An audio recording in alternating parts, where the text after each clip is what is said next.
Break के बाद एक बार फिर स्वागत है। बढ़ते हैं अगली खबर की ओर। बीजेपी से निलंबित नेता नुपुर शर्मा को सुप्रीम कोर्ट से राहत नहीं मिली। नुपुर ने पैगंबर मोहम्मद पर विवादित टिप्पणी मामले में अपने खिलाफ अलग अलग राज्यों में दर्ज मामलों को दिल्ली ट्रांसफर करने की मांग की थी, लेकिन कोर्ट ने याचिका सुनने से मना कर दिया। कोर्ट ने नुपुर को फटकार लगाते हुए कहा कि देश के बिगड़े हालात के लिए वो अकेले जिम्मेदार हैं। कोर्ट ने यह भी कहा कि उदयपुर में जो दुर्भाग्यपूर्ण घटना हुई है वो नुपुर के बयान का नतीजा है। याचिका पर सुनवाई से पहले चर्चा से बचने के लिए नुपुर ने एनवी शर्मा के नाम से याचिका दाखिल की थी। नुपुर के वकील मनिंदर सिंह ने कोर्ट को बताया कि उनकी सुरक्षा को गंभीर खतरा है, हत्या और रेप की धमकी मिल रही है। जांच में सहयोग के लिए अलग अलग शहरों में जा पाना संभव नहीं, लेकिन जज उनकी दलीलों से आश्वस्त नहीं है।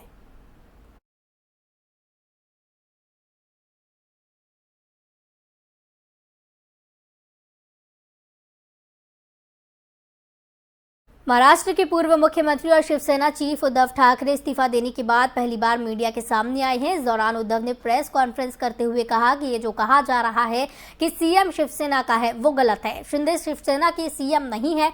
उद्धव ने कहा कि सत्ता के लिए रातों रात खेल किया जा रहा है। उन्होंने मुंबई के लोगों से अपील करते हुए कहा कि ऐसा कोई काम ना करें जो पर्यावरण को खराब करता है। इसी के साथ उन्होंने नई सरकार को बधाई दी।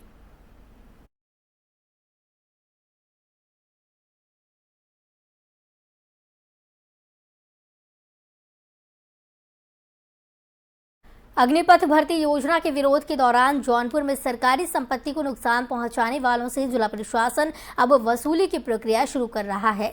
जौनपुर में उपद्रवियों ने 40 लाख रुपए की सरकारी संपत्ति का नुकसान किया था। तोड़फोड़ व आगजनी मामले में कुल 46 अभियुक्त गिरफ्तार हो चुके हैं। सिकरारा व बदलापुर थाना क्षेत्र में तोड़फोड़ के बाद आगजनी की गई। इसमें सरकारी बसों में तोड़फोड़ भी की गई और आग लगा दी गई।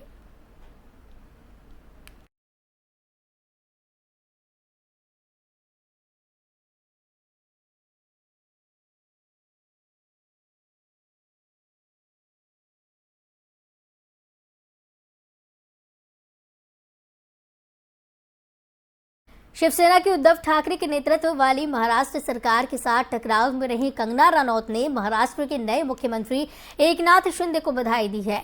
अभिनेत्री ने उनकी सफलता की कहानी के लिए उनकी सराहना की। एक ऑटो रिक्शा चालक होने से लेकर महाराष्ट्र का मुख्यमंत्री बनने तक। गुरुवार को अपने इंस्टाग्राम स्टोरीज पर एकनाथ शिंदे की तस्वीर भी उन्होंने साझा की है और उन्हें अपनी सफलता की कहानी के लिए धन्यवाद किया।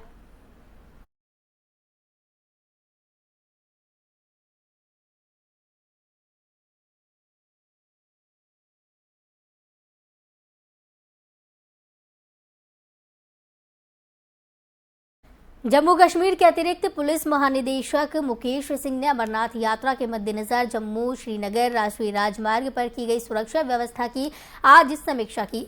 उन्होंने अधिकारियों को वाहनों के काफिले की आवाजाही के दौरान तीर्थयात्रियों की सुविधा और सुरक्षा को प्राथमिकता देने का भी निर्देश दिया। एडीजीपी मुकेश सिंह के साथ कई वरिष्ठ पुलिस अधिकारी मौजूद रहे।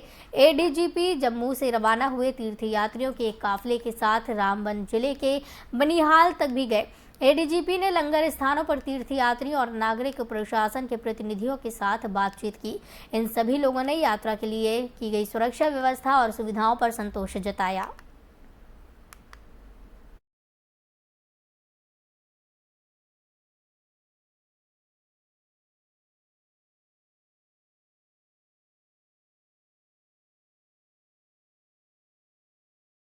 भगवान जगन्नाथ की रथ यात्रा का शुभारंभ ओडिशा के पुरी में हो गया है। इसके लिए सुरक्षा के कड़े इंतजाम किए गए हैं। कोरोना काल की वजह से इस रथ यात्रा में पहली बार भक्तों को जाने की अनुमति दी गई है। 1 जुलाई 2022 से 12 जुलाई 2022 तक चलने वाली इस रथ यात्रा में इस बार लाखों भक्त शामिल हो रहे हैं। इस बीच केंद्रीय गृह मंत्री अमित शाह ने अहमदाबाद में मंगला आरती की है।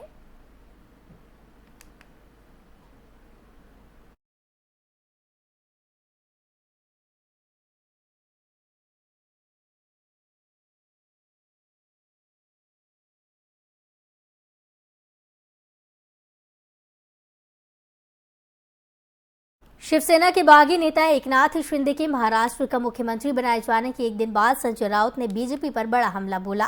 उन्होंने कहा कि मैं शिंदे को शिव सैनिक नहीं मानता और मैं बीजेपी ने शिवसैनिक को मुख्यमंत्री नहीं बनाया। इसके साथ ही उन्होंने आरोप लगाया कि शिवसेना को तोड़ने का प्लान था। संजय राउत ने शुक्रवार की सुबह प्रेस कॉन्फ्रेंस करते हुए कहा कि नई सरकार अच्छा काम करे, यही शुभकामनाएं हैं।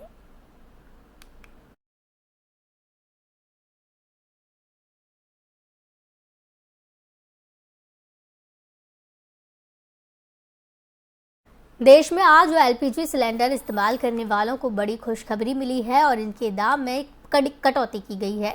इंडियन ऑयल कॉरपोरेशन यानी आईओसी की वेबसाइट पर दी गई जानकारी के मुताबिक 19 किलोग्राम वाले कमर्शियल गैस सिलेंडर के दाम 198 रुपये तक कम कर दिए गए हैं। 19 किलोग्राम वाले सिलेंडर 198 रुपये प्रति सस्ता होने से इसका फायदा जनता को मिलेगा। राष्ट्रीय राजधानी दिल्ली में आज 19 किलोग्राम वाला एलपीजी सिलेंडर 198 रुपये तक सस्ता हो गया। वहीं मुंबई में इसके दाम 190 रुपये 50 पैसे पहुंच गए हैं। आपको बता दें कि घरेलू सिलेंडर में कोई कटौती नहीं की गई है।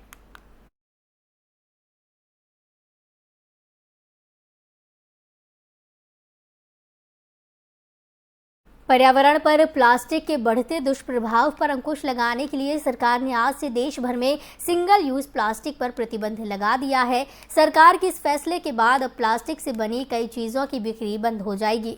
दैनिक जीवन में प्लास्टिक से बनी ऐसी कई चीज़ें हैं जिनका इस्तेमाल हर कोई करता है। केंद्रीय पर्यावरण मंत्रालय ने एक लिस्ट भी जारी की है जिन पर रोक लगाई गई। सरकार का मानना है कि सिंगल यूज प्लास्टिक के इस्तेमाल पर बैन लगाने से इसके कचरे की कमी आएगी।